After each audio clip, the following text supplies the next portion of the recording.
seen that in the last 10 or 15 weeks, a torrent of papers has been written about COVID. We think that our edge with respect to the literature is that we focus on a market which has only been slightly affected on the side marginally by COVID. Okay, so the two most related papers, which instead look at online markets of products heavily related to products which are used to deal with the virus. The only two empirical papers we know who look at equipment to be safe from COVID are two papers looking at willingness to pay for face masks and sanitizers. Okay, and particularly the second paper by Cabral and Xu look at the change in prices collected from Amazon for face masks and sanitizer post-COVID with respect to pre-COVID. COVID with respect to pre-COVID, COVID with respect to pre-COVID. And they see that basically prices increase. And citing Paco, one of the three heroes in the project, what's new about it? Okay, we know that basic demand and supply teaches us that that is not too big a surprise. Instead, Clement Quintana and Sonia Refice, two ex-colleagues from Alicante, ran a survey in which they estimate the willingness to pay for protective devices against COVID. And the interesting bit of their paper is that they randomize information content. And they see that the more information is given to survey respondents about the implications of COVID, if I remember correctly, the lower the variation in price, okay, in willingness to pay. And a second, somewhat tangentially related paper, I'm going fairly fast here to go right into what we do, is some theoretical analysis which looks at a very prominent issue of the aftermath of COVID, which is procurement of medical supplies mainly, and it finds that some endogenous set aside, which you can read as affirmative action in procurement, can increase efficiency. Okay. As I said, it's theory, it's option theory with a minus sign because it's procurement, and they are the only papers that by scanning through the literature are somewhat related to the type of price and supply, the type of markets we're looking at here. Any questions so far? It's okay. It's okay. Cool. So let's go ahead. So the reason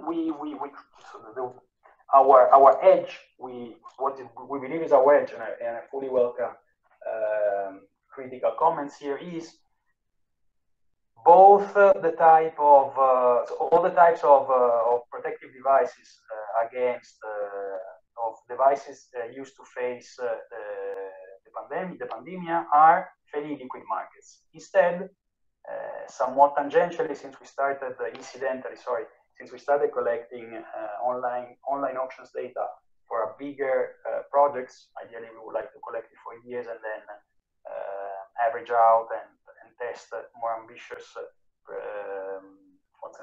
test more ambitious hypotheses.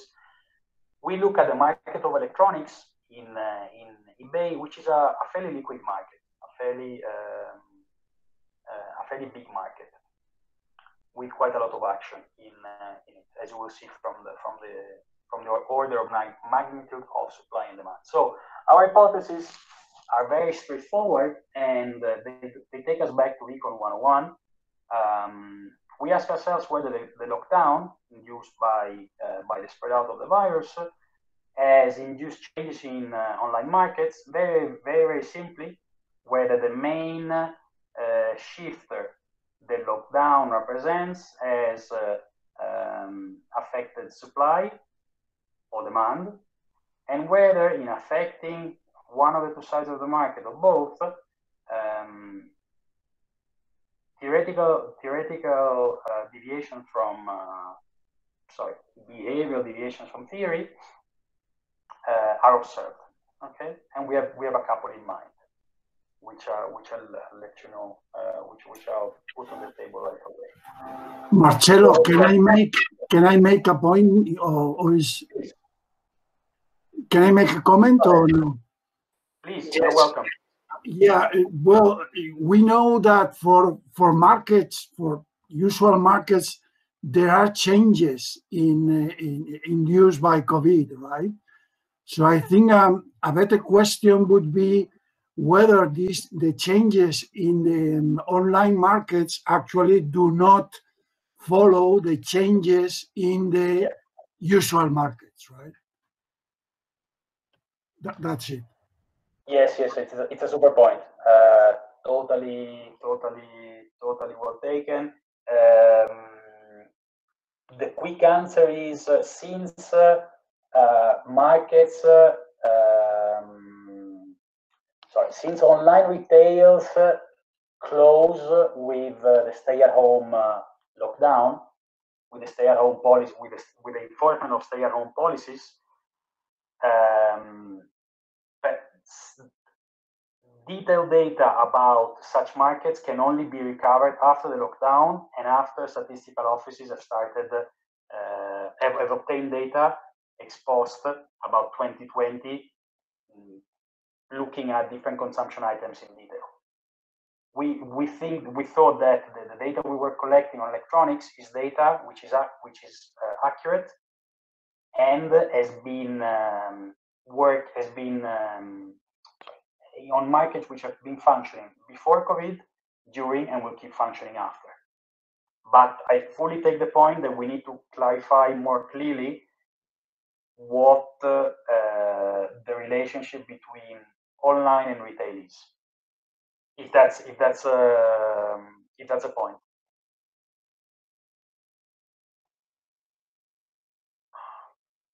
Clarify online versus retail.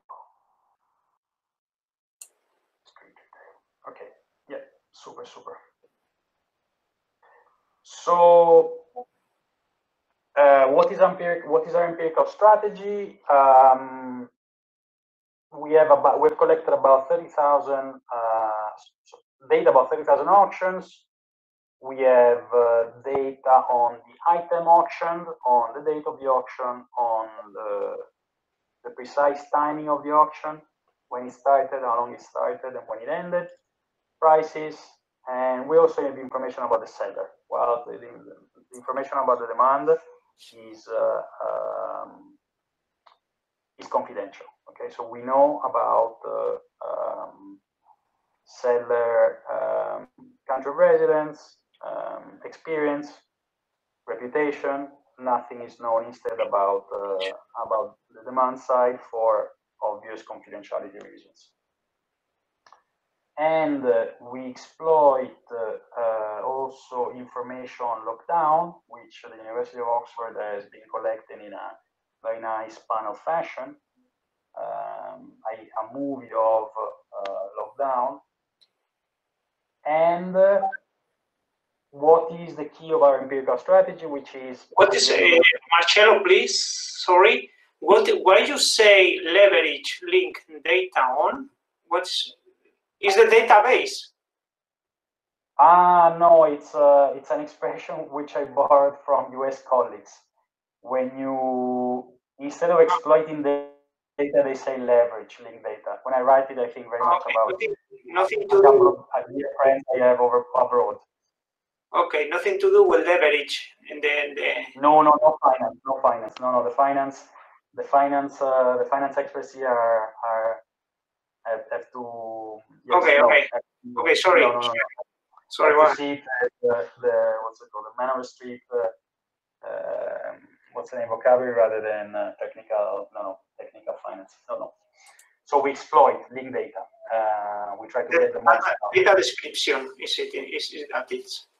My mistake. And so the lockdown dates don't take us very far into claiming that our results are causal. What we look at is fairly, what's the name, short windows of time before COVID and after COVID. Okay. However, we look at difference in means, as we teach in stats. No sophisticated econometrics to be expected here, and as I said, simple conclusions drawn from changes in supply or demand by an ex ante ambiguous shock. By an ex ante exogenous shock, which is not clear whether it is mainly affecting supply because it shuts down courier services, or demand because it gives people who are confined more time to buy, but it also affects the income of those who cannot easily telework. Okay, so here is somewhat the source of ambiguity. And since we find cross-country heterogeneity in the sellers, we try to very preliminarily exploit such heterogeneity. So let me preview the results. See if the story stands against the wind. We see as our results are facts, which I numbered from 1 to 3. The first fact is one we discovered when we first looked at the data, which is when you sit down in front of your computer and type ebay.es and look for electronics. With some surprise, we found out that 85% of the electronics supplied in the time window we looked at, December 2019 to May 2020, 85% come from British or German sellers. Okay, only the remaining 15 come from Spanish, French, and Italian, with perhaps 1% accounting for non-EU suppliers, non-EU auctioneers, sellers. And we find that the overall change post-lockdown is in supply. We find that there's heterogeneity by item. For example, iPad and i5 are among the top key terms in the item descriptions, in the descriptions of the item being auctioned. And we also find heterogeneity by weekday, okay, with an overall increase in supply over weekend, okay, which you should read as you are a seller. Before COVID, you would post your items on sale, not uniformly distributed across weekdays, perhaps more in one weekday. There's a Monday peak in the data, both before and after, pre-COVID and COVID. But what we do find is that during the lockdown, the percentage of sales, of items which are posted, which are sold, the time at which the auction starts, which is when you post it, is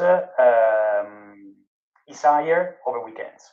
Okay, and we instead find that the demand is less responsive.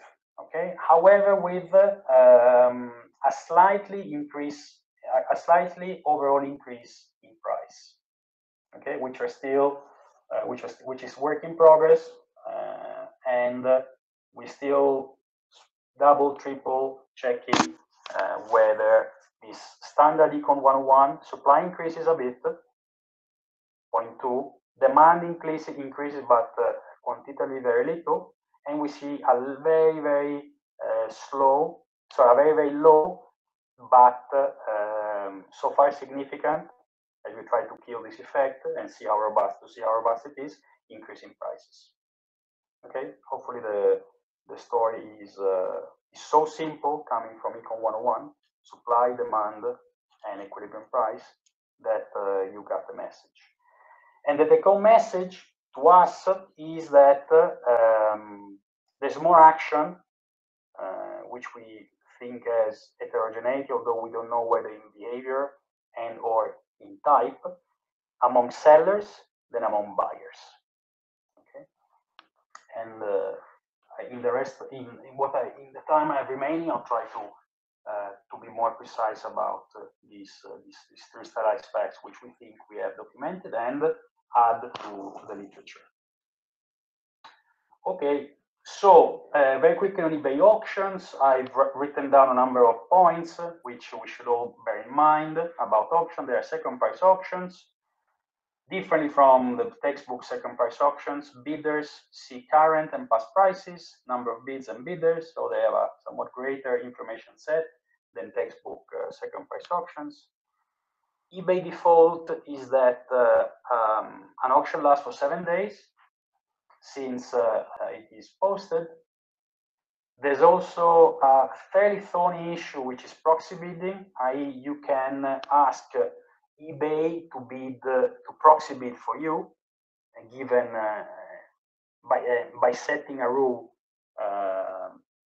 or by setting your reserve price, okay, and asking eBay to bid up to your reserve price if you are outbid by other bidders and the current winning price is below your reserve price. Okay.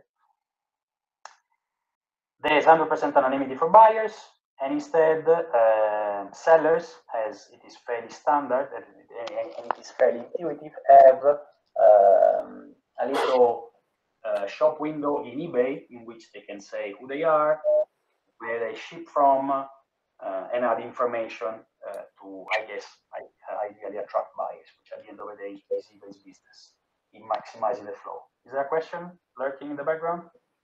Marcello. Yes. Second price option is second market.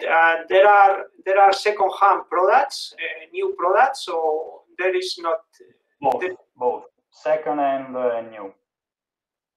Second hand and new. Second price option. What does it mean? This is second price auction is you pay the second. You are the winner. You don't pay the price you bidded. You pay the second highest prices bidded. Okay. Okay, and the reason is there's an intuition behind to avoid gaming, basically. Okay. Okay. And if I would if it's fine, I think I'm doing very badly with time. It's a fairly short intuition, though. If it's not a big issue, I will defer it to the end, simply because otherwise you won't see any. Is the usual way of working of this kind of option, isn't it? Yes, it's okay. It's a fairly. Because I don't know anything about this market. Okay, go ahead. Yeah. Right. So. Let me go into the details about the one and only independent variable. So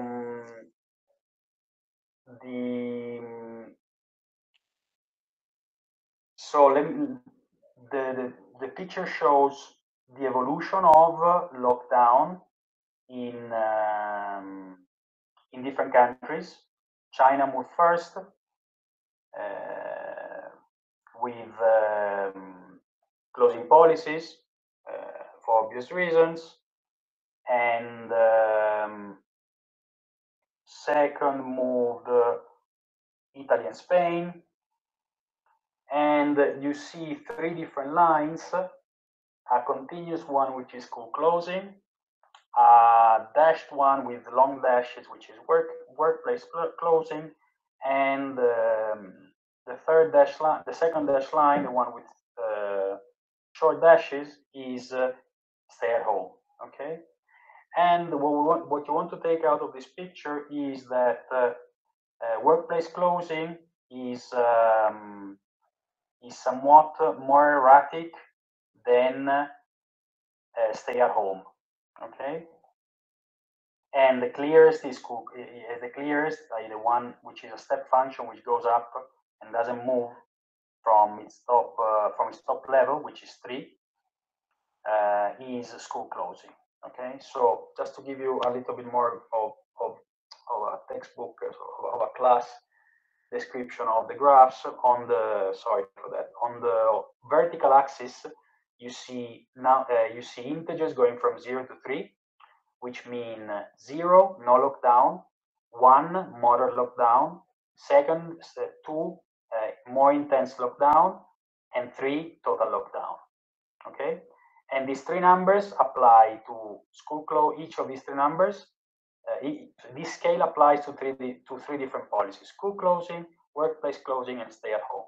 Okay, and this is data compiled. This is data compiled by the school of by a school of government at the Oxford University, which we took off the shelf, simply to avoid noise which we would have incurred by assembling data ourselves.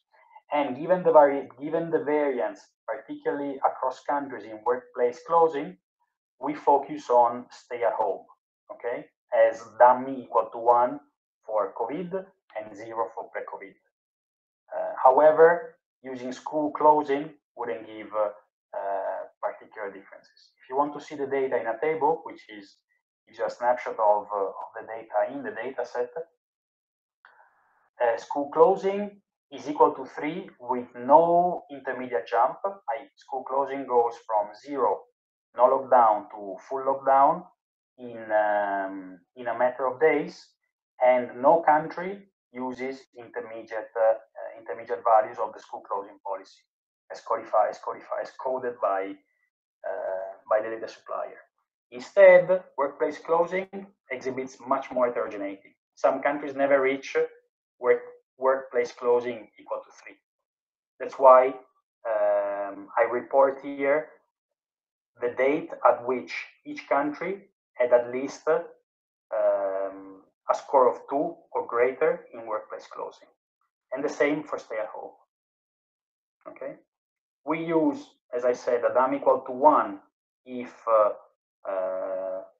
we observe for auctions which are posted, for example, in Germany later than 21st of March, or later than 23rd of March from Great Britain seller, or later than the 14th of March from Spanish sellers. Hopefully it is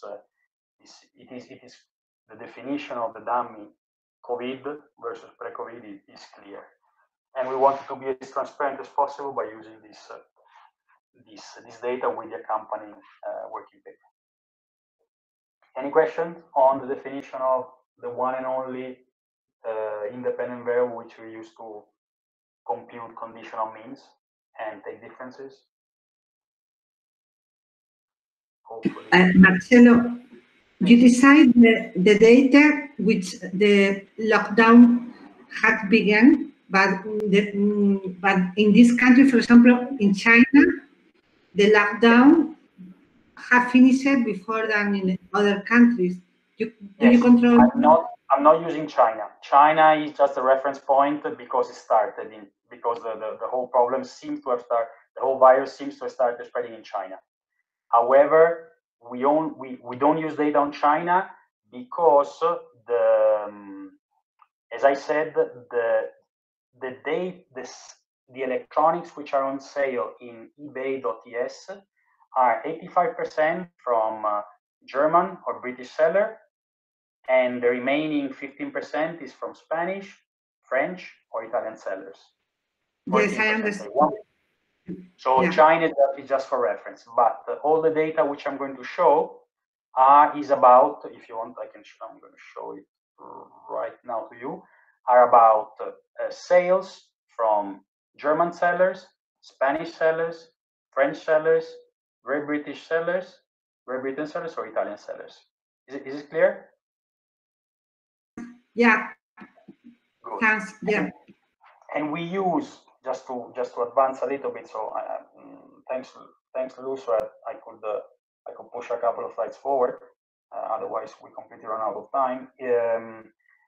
The pictures, the different plots show on the vertical axis, on the vertical axis, the number of starting auctions by day, okay, with the data starting sometimes in mid-December, okay. When Alfredo heroically clicked enter in his office PC, and started scraping the eBay website to collect detailed information about each auction. Okay, since then. So and the red line, so the circles are number of starting auctions per day. Okay, the lines connect the circles each day, and the red line is a smoothing polynomial. Okay, across them, just to give us an idea, a very qualitative idea of the tendency. The vertical dashed lines remind us of the stay-at-home lockdown. Okay, and since you can see that the German sellers and UK sellers are the top sellers, with Italy with about, say, 5 new auctions per day, Spain with 10, and France with 5 to 10 are marginal players. For this reason, in our preliminary analysis, non-parametric tests of difference in means, we use as dummy for COVID the stay-at-home enforcement date for Great Britain, which is the 23rd of March, and it is 2 days later than the German one. Okay, than the German date. Again, assuming that Spain, France, and Italy only account for 50% of the data. So the main action comes from these two sellers, as you can see from the great number of sales from German or British sellers with respect to the much thinner market from Spain, Italy, France. I can show you the big picture, which is the number, which is the aggregate of about 200 auctions per day. And the take-home message from this picture is that we can see a bit of an inflection, literally speaking, a change from a concave to a convex function around somewhere at the beginning of February, a minimum at the beginning of March, and then sales, new auctions pick up ever since. Okay, with a little bit of a downward sloping tail here at the beginning of May, because we have to add more data here, and we thought we would restrict so far the analysis to the beginning of May, so that we have a full month into COVID for Great Britain and Germany, and a generous full 1 month or 2 months before. Okay, to give you an idea of where the means I'm going to show come from. Any questions?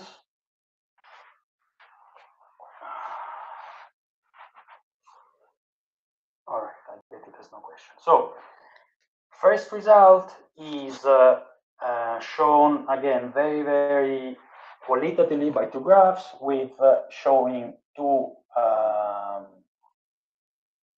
the number of new auctions by weekday, pre-COVID black bars and COVID white bars. you must, I must apologize. You must forgive me here. We had no time to put nice labels. 0 indicates Sunday, 1 indicates Monday, all the way to 6 Saturday. Okay, I guess the coding is the American one, which has Sunday as the first day. And you can clearly see that on Sundays pre-COVID, about 1,750 auctions were added, and this figure goes up to 2,000, about 2,200, 2,300 after, and likewise on Saturdays, from about 1,000 to 1,500. Okay.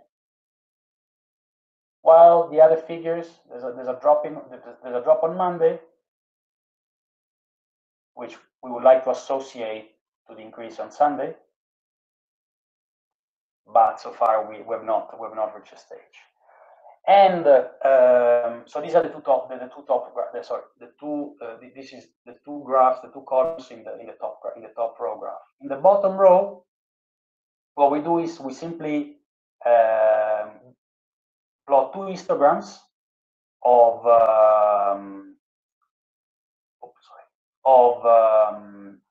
the new auctions in the weekend.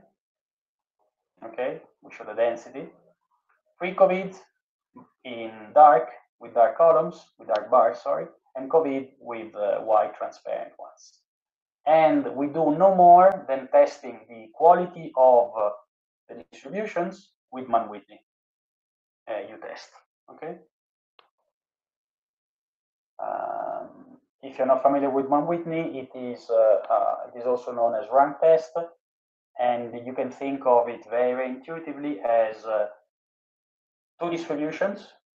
The one pre-COVID can be one of a distribution of how long, for example, a tortoise takes to finish a race, and the distribution of COVID, how long it takes a faster animal, a rabbit, to finish the race. Okay, the way the rank sum test works is that it's going to compute how many rabbits are behind the tortoise. If we put on the same line the arrival time ordered by arrival time of the animals, okay, and we keep going. The first rabbit, say how many tortoises has it beaten? The second rabbit, how many tortoises has it beaten? And we sum up this contest, one distribution by the other, rabbit versus tortoise, and this statistic has a nice distribution, which has basically given a chance to the authors to come up with the distribution under now and this nice p-value. The reason we do it is that by not using standard parametric statistics, we avoid distribution assumptions, and at the end of the day, since we have daily data, we have about 150 observations over the 3-4 months time.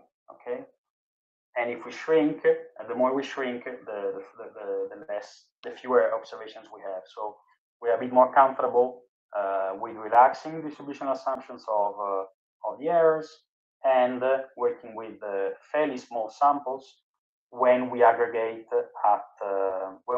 all the auctions, which are about 30,000 by day. Okay, we sum the auctions, the 30,000, by the day in which they started, which is our proxy for the supply of online electronic markets in eBay. So what we take away from this slide is seller seems to substitute Monday for Sunday, with respect to post-COVID. Okay. Here, some very quick hand waving. It's work in progress. The p-values are work in progress. However, we also see in these graphs, which are one by day of the week, and on the vertical axis you read the number of auctions, and on the horizontal axis you read the time of the day, from 0, midnight, to 24, 23, 59. Okay. Clearly, there is some action post-COVID. There is some action in COVID, which is which is measured using the orange bars. Okay, and most of the action seems to occur on Sunday, where the orange bars are in stark contrast with the blue bars. Okay, although Thursday as well as Friday also show different patterns. Okay. However, as I said, we've fully tested the difference in day of the week. Now we're trying to, and hence the work in progress heads up, we're trying to understand how we can also exploit meaningfully information about differences, not only between days, but also within a day, at different times of a day, at different points in time within a day, at different hours of a day, in such a way that we account both for between days variation and also within days variation. Okay. Okay, so the second bit of and I guess the one before the last, the second of three results we obtain is by looking at key terms, okay, which Alfredo here nicely plotted using using a natural processing language algorithm, which obtains from the description of the items on sale keywords. Okay, so Wi-Fi is one of the most prominent. i5 processor technology is another. Portátil, post-COVID, becomes more prominent than before. Okay, before portátil is at the bottom left, it's smallish, and after portátil becomes more prominent, bigger. Okay, with the size of the font indicating descriptively the frequency of a key term. Okay. If we want to quantify with, again, very simply, to start off with differences in this case in frequency of prices at which the different items which were highlighted in the previous slides sell at, the top left plot shows the max price at which i5 devices, modern PCs or laptops with i5 processor were sold before COVID, blue histogram, and after the orange.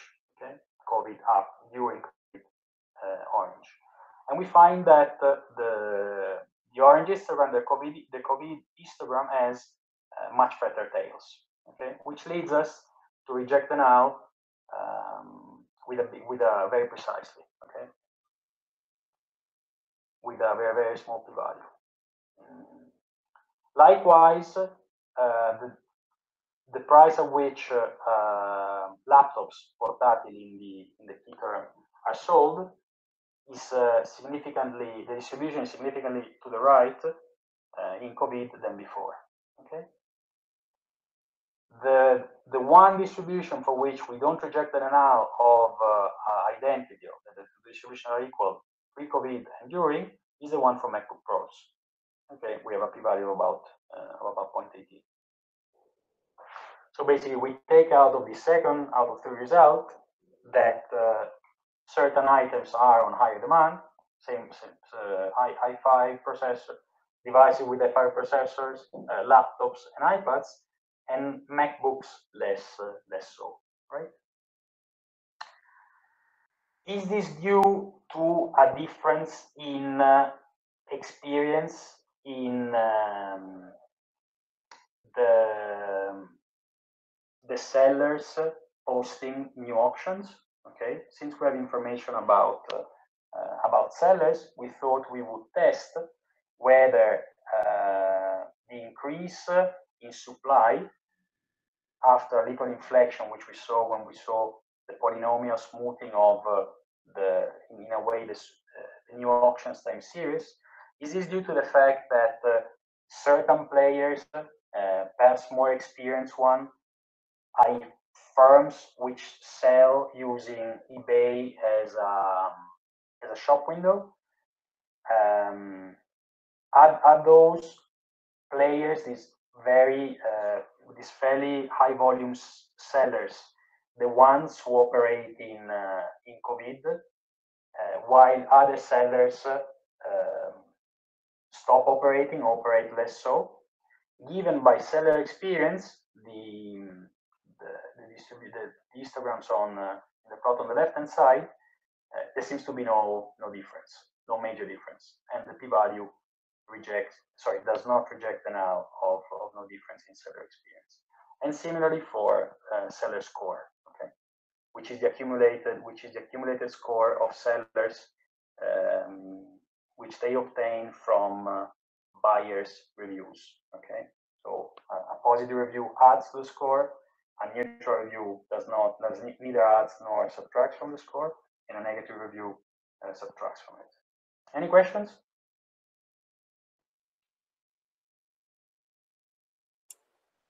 By the way, I am connected. Okay, I'm not sure what it happened to you, but yeah, you are.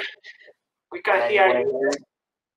When you teach online, it must have happened to you at least once that you kept talking and the connection was down. Okay, good. I hope, because there's no questions, because we're going to publish it very soon, because the paper is super clear, and not because you fell asleep. But there's no way I can test it without extra devices. So this is the second result. We have items which are hotter and items which are less hot during COVID with respect to before. And finally, we have a look at buyers. Okay, with respect to sellers, the number of bids per auction increases substantially less. Sorry, we go from about 15 bids per auction per day to about 20. Instead, the supply increases quite a lot. Okay, there's some seasonality here. We have to take into account. We have to take it into account. However, we're confident that we expect that even after removing some seasonality, and we have preliminary estimates which try to absorb Christmas effects. The order of magnitude of the change in supply is bigger than the order of magnitude in the change in demand. Okay, and so the last result is about the demand side. Okay, we plot two histograms as we did before about the number of bidders per auction before COVID and COVID. Marcello, going back to the previous graph,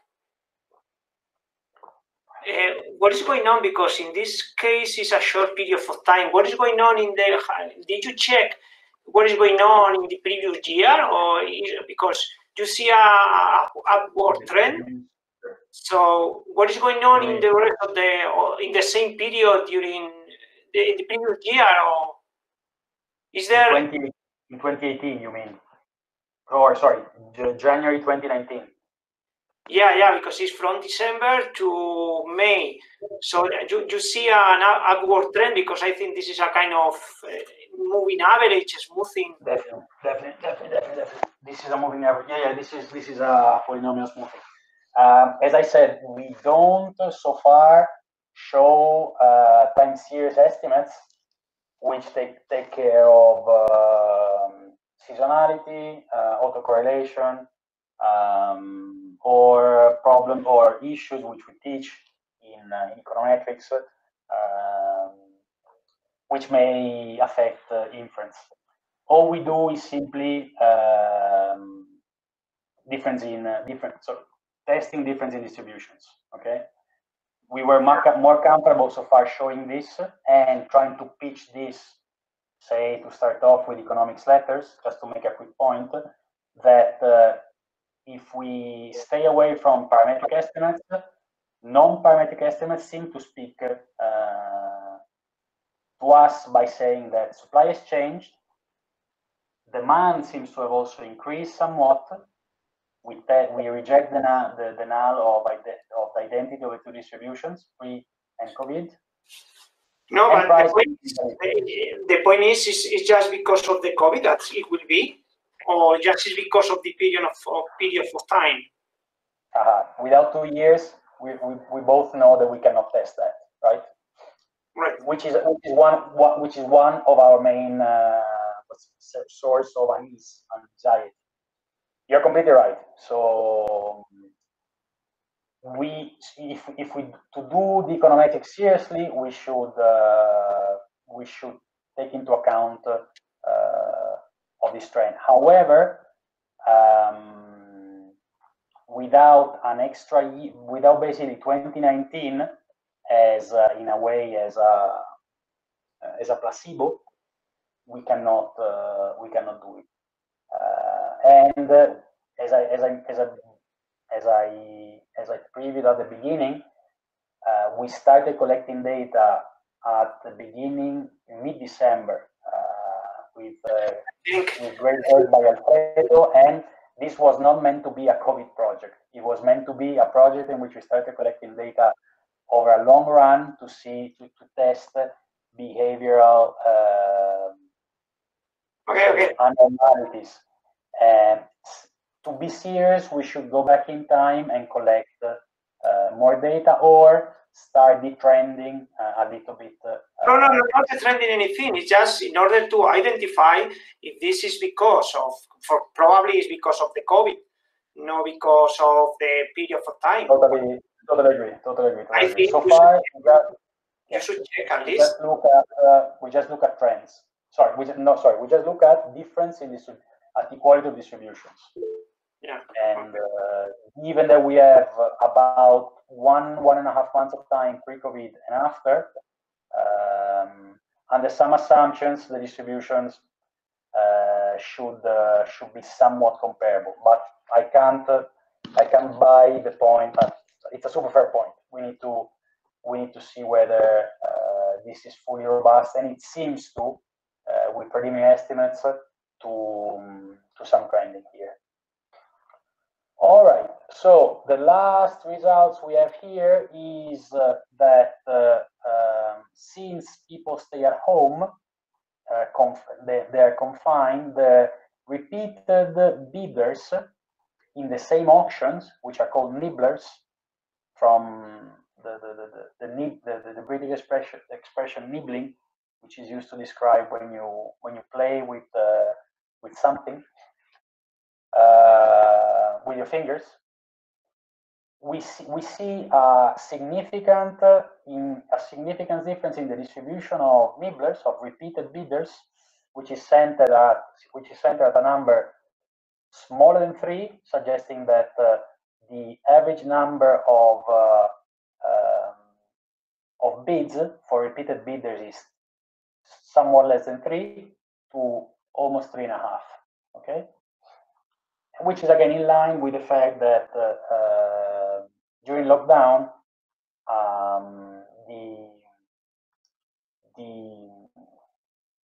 the time spent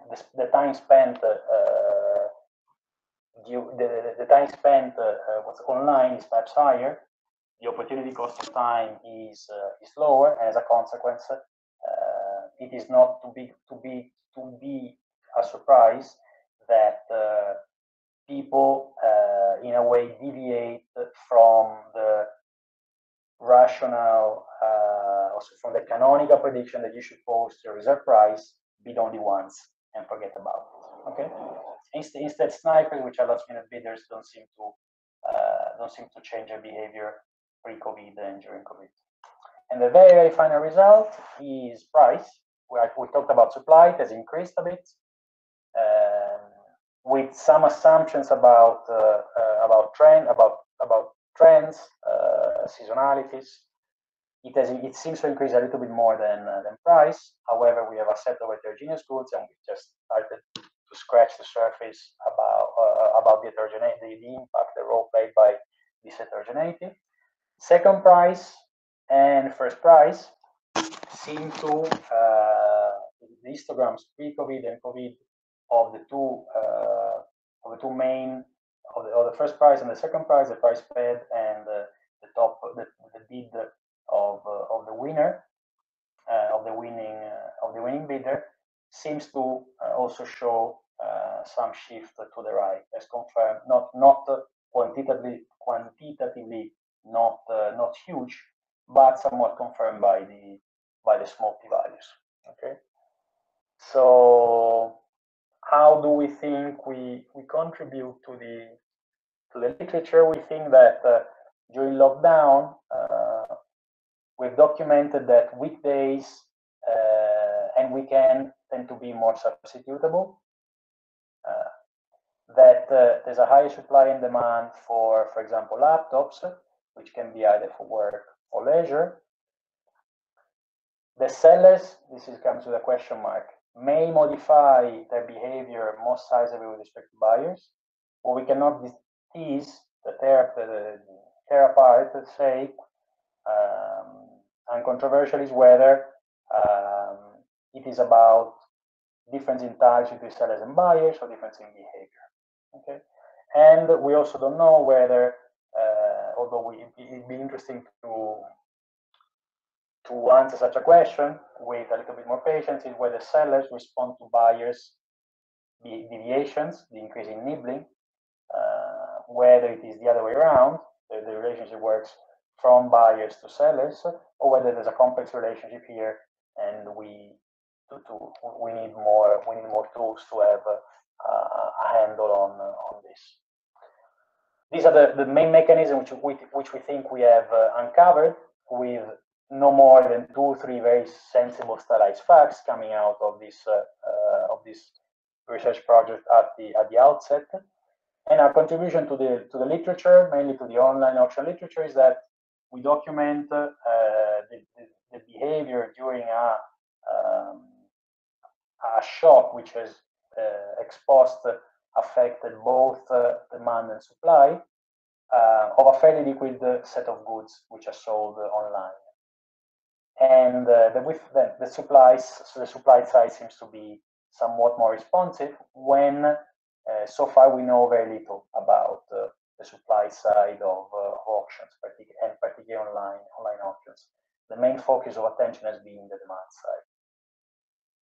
And the weekend effects and the heterogeneity by key term, somewhat humbly, also suggest that there may be some connection with the finance literature, where weekend effects have been studied, financial decisions taken on a Monday versus a Sunday, or calendar effects, investments executed in the spring versus summer, and the marketing literature, which focuses on items on sale and the objective and subjective characteristics as perceived by buyers. I guess this is all. We have a number of caveats, which are that our data is on auctions with delivery abroad option.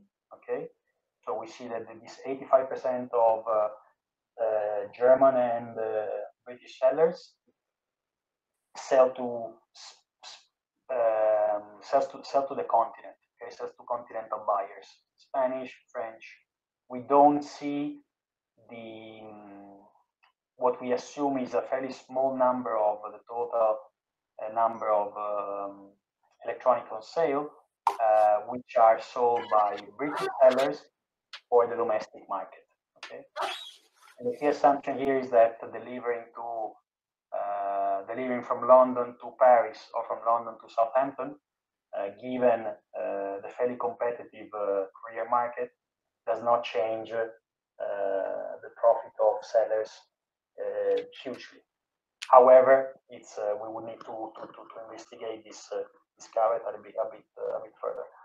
We had some help categorizing items because eBay did not do the job for us. Okay, so in an eBay description, in an item description, if you want to sell or buy, so if you want to sell, you key it. If you want to buy, you read it.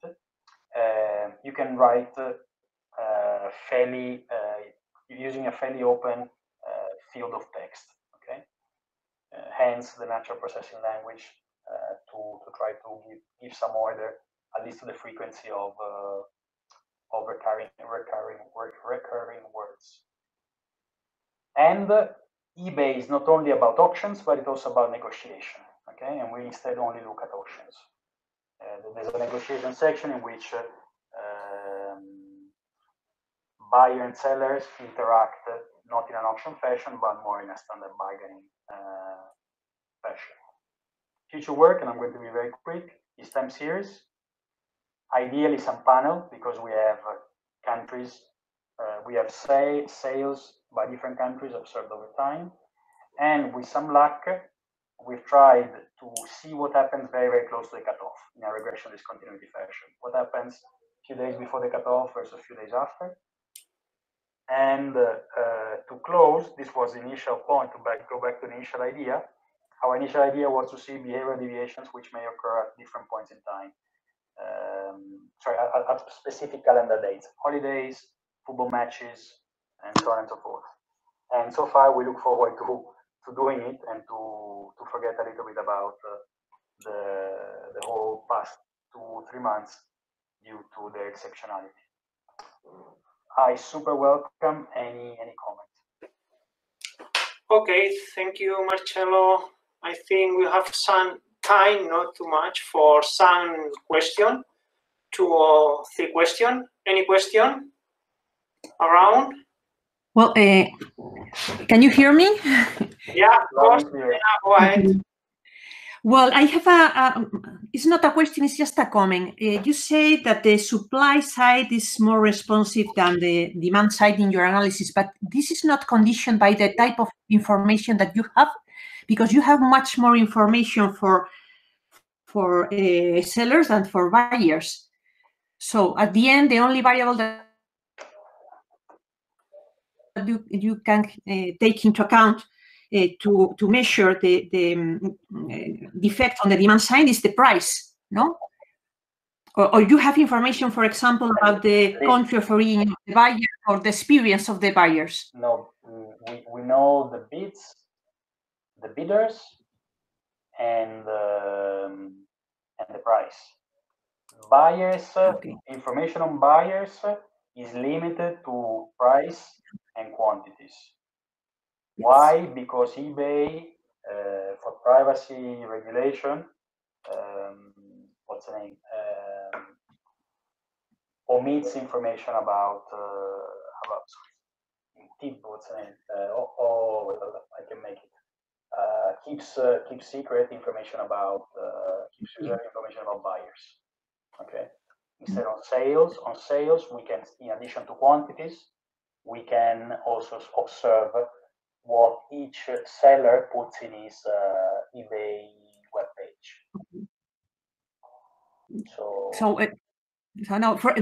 I understand this situation, but from this point of view, for me, it's very strong to say that the supply side is more responsive than the demand side, because you have some response in terms of the price, and it's your unique. Quantities, Elena, we have quantities. We have the quantity supplied, the quantities demanded. New auctions versus bids. We say that the quantities supplied has increased, or the distribution of the quantity supply, COVID with respect to before, is to the right of the the quantity histogram of supply is to the right of the quantity histogram supply pre-COVID. And the difference is stark with respect to demand. I share, if this is your anxiety, that we don't know anything about buyers. What we would like to know is where they're from. Okay. I guess they're mainly Spanish, because we've been scraping eBay.es. And this is a deeper question which we leave to. Okay. Paco, anything to say? Paco says we know the bidding times as well. Anything more, Paco? Yeah, bidding times, yeah. Yes, I don't know if I can speak because I'm also watching an exam at the same time. So yeah, the thing is, we don't know too much about the buyers, but we know about their behavior, so to say, because we know the bidding prices. We know the bidding times.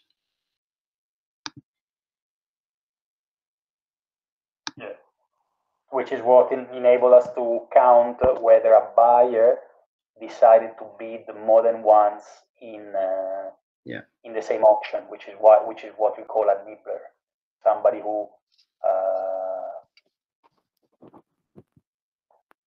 We cannot say.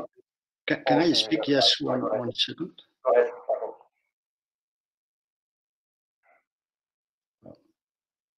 Yeah, my point is, we don't know who is bidding, but we know how they are bidding, and our guess is what we observe in the data is that they are bidding much in the same way before than after COVID. That is something that we can say. What we don't know is whether they are the same bidders. We know we know something about the sellers of that, but not about the buyers. Of course. There was a very super point by Luis Corchon at the beginning about clarifying the online versus street retail.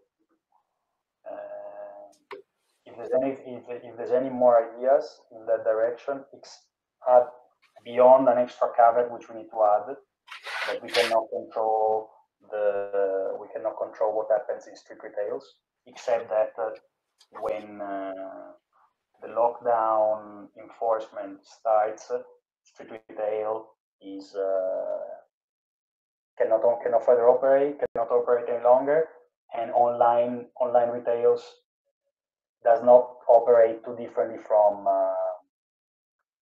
well, no, we don't know whether online retailers like Corte Inglés online during lockdown operates differently than eBay.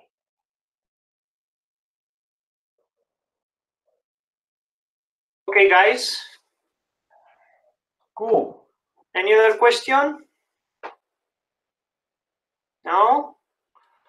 Okay. Okay, guys. Thank you, everybody, for being here, and thank you to Marcello and his co-author for this presentation. And I hope I wish you good luck with the paper. Yes. Okay. We'll do our best. Thank you so much. Okay, let's open the micro and give an applause to Marcello for that.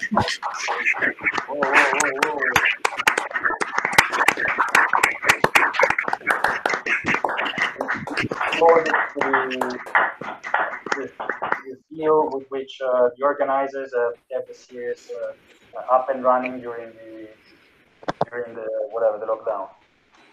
You did a great job. The applause is for you guys.